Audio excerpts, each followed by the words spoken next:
জামিনের পরও ইমামকে গ্রেপ্তার ও নির্যাতন করে স্বীকারোক্তি আদায়ের অভিযোগ। উচ্চ আদালত থেকে আগাম জামিনের পরও খুলনার দৌলতপুর থানা বিএনপির সদস্য সচিব শেখ ইমাম হোসেনকে গ্রেপ্তার করেছে পুলিশ। এরপর রাতভর থানায় নির্যাতন চালিয়ে জোর করে স্বীকারোক্তি আদায় করা হয়েছে। বুধবার বেলা 12:30টায় খুলনা মহানগর বিএনপি কার্যালয়ে সংবাদ সম্মেলন করে এই অভিযোগ করেন বিএনপির আহ্বায়ক শফিকুল আলম মনা। সংবাদ সম্মেলনে লিখিত বক্তব্যে মহানগর বিএনপির সদস্য সচিব শফিকুল আলম মনা বলেন, সর্বশেষ আমরা ঢাকা থেকে হাইকোর্ট থেকে জামিন নিয়ে আমাদের সকল নেতাকর্মী জেলা মহানগরী আমরা যখন জামিন নিয়ে আমরা খুলনার পথে আমাদের দৌলতপুরের সদস্য সচিব ইমাম হোসেন তিনি খুলনায় চলে আসছেন।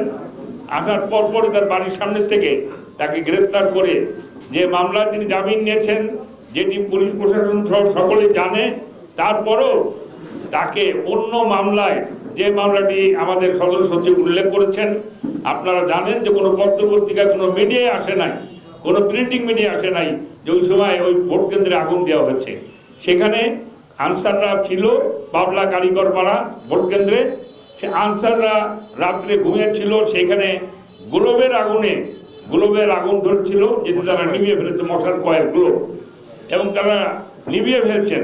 সেইটিকে একটি মামলা হিসেবে নিয়ে অসংখ্য গায়েবী মামলার মতো একটি মামলা অজ্ঞাতনামা ব্যক্তিদের নামে মামলা দায়ের করা হয়।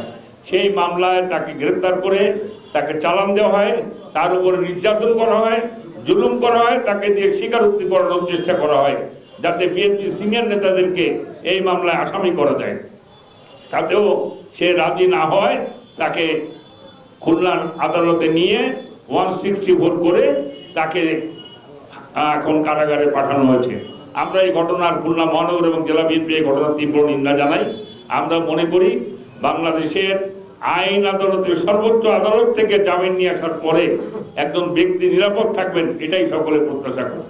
আমরা খুলনার প্রশাসন সহ পুলিশ প্রশাসন সহ সকলের কাছে এটাই প্রত্যাশা করব, খুলনার যে রাজনৈতিক পরিবেশ, সেই রাজনৈতিক পরিবেশে আমরা যাতে সবাই রাজনৈতিক কর্মকাণ্ড পরিচালনা করতে পারি, সে ব্যাপারে তারা সকলে সহযোগিতা করবেন। যারা জামিন নিয়ে আসছেন তারা যাতে রাজনৈতিক কর্মকাণ্ড করার ক্ষেত্রে কোনো বাধার সম্মুখীন না হন, কোনো রায়ে কোনো রকম অন্য মামলায় দেওয়ার অপচেষ্টা না করা হয়, সে বিষয়ে তারা পদক্ষেপ গ্রহণ করবেন বলে আমরা প্রত্যাশা করি। আমরা অবিলম্বে ইমাম হোসেনের মুক্তি দাবি করছি এবং যে সমস্ত নেতৃবৃন্দ আমির রিজাজ খান সহ যারা এখন কারাগারে আছেন সকল নেতৃবৃন্দের মুক্তি দাবি করছি। আমরা মির্জা ফখরুল ইসলাম আলমগীর, আমির খসরু মাহমুদ চৌধুরী এবং আমাদের নেতা মির্জা আব্বাস সহ অসংখ্য নেতাকর্মী, বাংলাদেশের লক্ষ লক্ষ নেতাকর্মীর আমরা মুক্তি দাবি করছি। যারা কারাগারে আছেন, মানবত জীবনযাপন করছেন, তাদের মুক্তি দাবি করছি। এবং বাংলাদেশের চলমান যে আন্দোলন হলো জনগণের ভোটের অধিকার ফিরিয়ে আনার আন্দোলন, সে আন্দোলন ইনশাআল্লাহ সফল হবে এবং আগামী দিনে দেশ নায়ক তারেক রহমানের নেতৃত্বে বাংলাদেশে একটি গণতান্ত্রিক সরকার প্রতিষ্ঠিত হবে, এটাই আমরা মনে প্রাণে বিশ্বাস করি। আপনাদের সকলকে আন্তরিকভাবে ধন্যবাদ এবং কৃতজ্ঞতা জানাচ্ছি মহানগর এবং জেলা বিএনপির পক্ষ থেকে। আপনারা আমাদেরকে এই আন্দোলনের সময় অনেক সহযোগিতা করেছেন, ভবিষ্যতেও আপনারা আমাদের পাশে থাকবেন।